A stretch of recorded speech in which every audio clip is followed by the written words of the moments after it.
അപ്പം നമ്മൾ ഇന്നൊരു തോരനാണ് ഉണ്ടാക്കാൻ പോകുന്നത്. അപ്പോൾ അതിന് വേണ്ടിയിട്ട് നമ്മൾ ചായ മനസ്സ ചീരയാണ് എടുത്തുക്കണത്. അപ്പോൾ ഇത് നല്ല പോഷക ഗുണമുള്ള ഒരു ഇലയാണ്.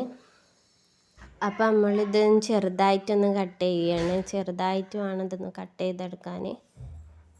അങ്ങനെ എല്ലാ ചീരകളും നമ്മളൊന്ന് ചെറുതായിട്ട് കട്ട് ചെയ്തെടുത്തിട്ടുണ്ട്. അപ്പോൾ ഇനി ഇതിക്ക് വേണ്ടിയിട്ട് നമുക്ക് ഇനി തേങ്ങ ചിരവി എടുക്കണം. അപ്പോൾ അതിന് വേണ്ടിയിട്ട് ഒരു ഇത്തിരി തേങ്ങ മതി. അപ്പോൾ അതിന് വേണ്ടിയിട്ട് കുറച്ച് തേങ്ങ നമ്മൾ ചിരകി എടുക്കുന്നുണ്ട്. അങ്ങനെ നമ്മൾ ചിരകിയെടുത്ത തേങ്ങ നമ്മൾ ഇനി മിക്സിയിൽ ഇട്ടിട്ട് ജസ്റ്റ് ഒന്ന് അരച്ചെടുക്കണം. അപ്പോൾ അതിന് വേണ്ടിയിട്ട് മിക്സിയിലേക്ക് നമ്മൾ തേങ്ങ ഇട്ടെടുത്തു. അതിലോട്ട് കുറച്ച് മഞ്ഞൾപ്പൊടി ഇട്ടെടുത്തിട്ടുണ്ട്. എന്നിട്ട് ഇതൊന്ന് ജസ്റ്റ് ഒന്ന് അരച്ചെടുത്തു. ഇനി അതിലോട്ട് നമുക്കൊരു 3 പച്ചമുളക് ഇട്ടിട്ട് ഇതൊന്നും കൂടി ഒന്ന് ജസ്റ്റ് ഒന്ന് അരച്ചെടുക്കണം. അങ്ങനെ ഒന്നും കൂടി ഇത് ജസ്റ്റ് ഒന്ന് അരച്ചെടുത്തിട്ടുണ്ട്. ഇനി നമുക്കൊരു ചട്ടി വെച്ച് കൊടുക്കണം. ഇനി ആ ചട്ടി ഒന്ന് ചൂടായി വന്നതിന് ശേഷം അതിലോട്ട് നമുക്ക് വെളിച്ചെണ്ണ കുറച്ച് ഒഴിച്ച് കൊടുക്കണം. അങ്ങനെ വെളിച്ചെണ്ണ ഒന്ന് ചൂടായി വന്നതിന് ശേഷം അതിലോട്ട് നമുക്കിനി കടുക് ഇട്ട് കൊടുക്കാം. അങ്ങനെ കടുക് നന്നായിട്ടൊന്ന് പൊട്ടിയതിന് ശേഷം അതിലോട്ട് നമുക്കിനി ചായ മനസ്സ ചീര ഇട്ട് കൊടുക്കണം. അങ്ങനെ നമ്മൾ ഫുള്ള് ചായ മനസ്സ ചീര അതിലോട്ട് ഇട്ട് കൊടുക്കുന്നുണ്ട്.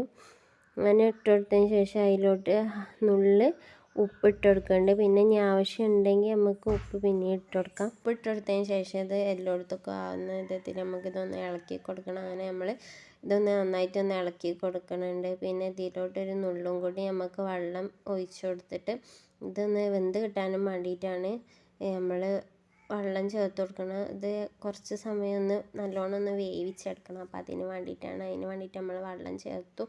തുള്ളി വെള്ളം ചേർത്തിട്ട് ഇനി നമുക്കിതൊന്ന് ഇളക്കി കൊടുത്തതിന് ശേഷം ഇതൊന്ന് മൂടി വെച്ച് ഒന്ന് വേവിച്ചെടുക്കണം. അങ്ങനെ നമ്മൾ മൂടി വെച്ച് ഇതൊന്ന് നന്നായിട്ടൊന്ന് വേവിച്ചെടുക്കുന്നുണ്ട്.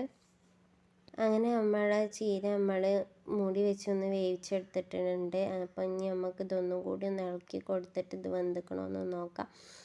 അപ്പോൾ ഇത് ഏകദേശമൊക്കെ ഒന്ന് വെന്ത് വന്നിട്ടുണ്ട്. ഇനി അതിലോട്ട് നമ്മളുടെ അരച്ച് വെച്ചിട്ടുള്ള തേങ്ങ ഇതിലോട്ടൊന്ന് ചേർത്ത് കൊടുക്കണം. അങ്ങനെ നമ്മളിത് ചേർത്ത് കൊടുത്തിട്ട് ഒന്നും കൂടി ഒന്ന് മിക്സ് ചെയ്ത് കൊടുക്കുക. അപ്പോൾ മിക്സ് ചെയ്ത് കൊടുത്തിട്ട് നമുക്ക് ഇതൊന്നും കൂടി ഒന്ന് മൂടി വെച്ചിട്ട് നമുക്ക് ഒന്നുകൂടി ഒന്ന് മൂടി വെച്ച് ഒന്ന് വേവിച്ചെടുക്കണം.